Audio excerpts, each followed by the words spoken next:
पहला प्रश्न क्या था आपका? सर सबसे ज्यादा score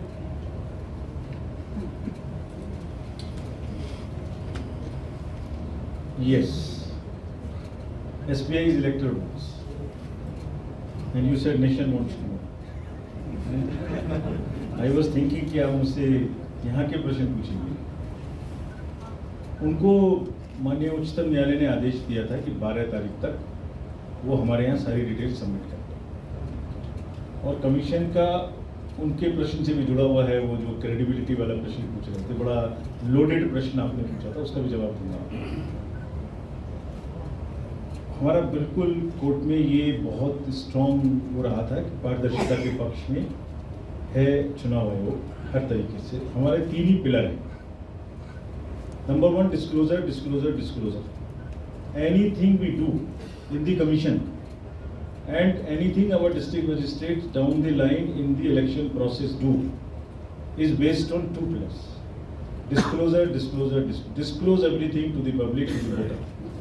Voter have right to know everything what we are doing, how we are doing, and therefore we end all our press conference, all our visits with the press conference, so that you can ask those questions, even including questions like credibility of the commission.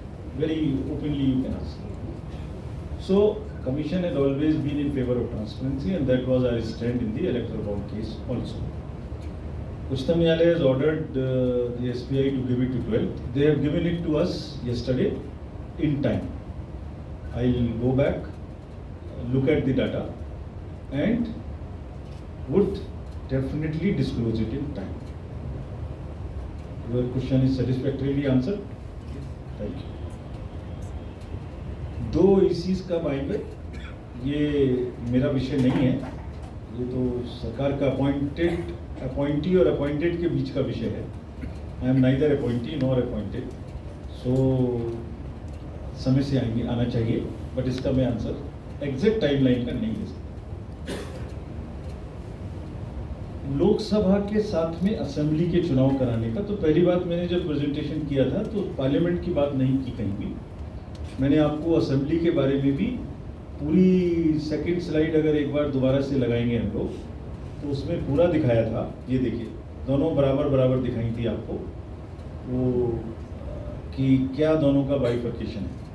तो we are equally concerned about the assembly election, about the parliamentary election. और कल लोगों ने ये भी कहा हमसे, political party ने, जो आपने भी कहा कि आपने इतना समय क्यों लगाया, ये भी प्रश्न था। ये भी प्रश्न पूछा कि उन्हें कोर्ट में क्यों जाना पड़ा, कि वहाँ से कहा जाए कि सितंबर तक कराएं, ये भी कहा।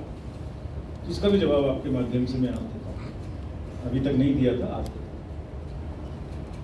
जैसे आप अवगत हैं, J&K का जो रीऑर्गेनाइजेशन एक्ट था 2019 में आया।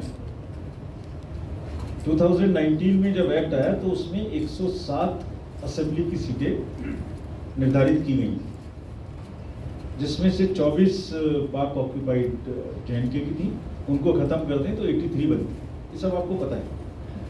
83 में से 7 SC की थी और ST की नील थी। उसके बाद 2022 में डिलिमिटेशन को एक्सेप्ट किया गया, तो उस समय तक तो चुनाव होने का मतलब ही नहीं था। जब डिलिमिटेशन हुआ 2022 में, तो वो सीटों की संख्या बढ़ा के 107 से कर दी गई 114। ठीक है, तो असेंबली की संख्या POK को खत्म कर दें तो 83 के बदले हो गई 90। और उसमें 2 चीज़ और की गई कि ST को 9 सीटों का रिजर्वेशन दिया गया।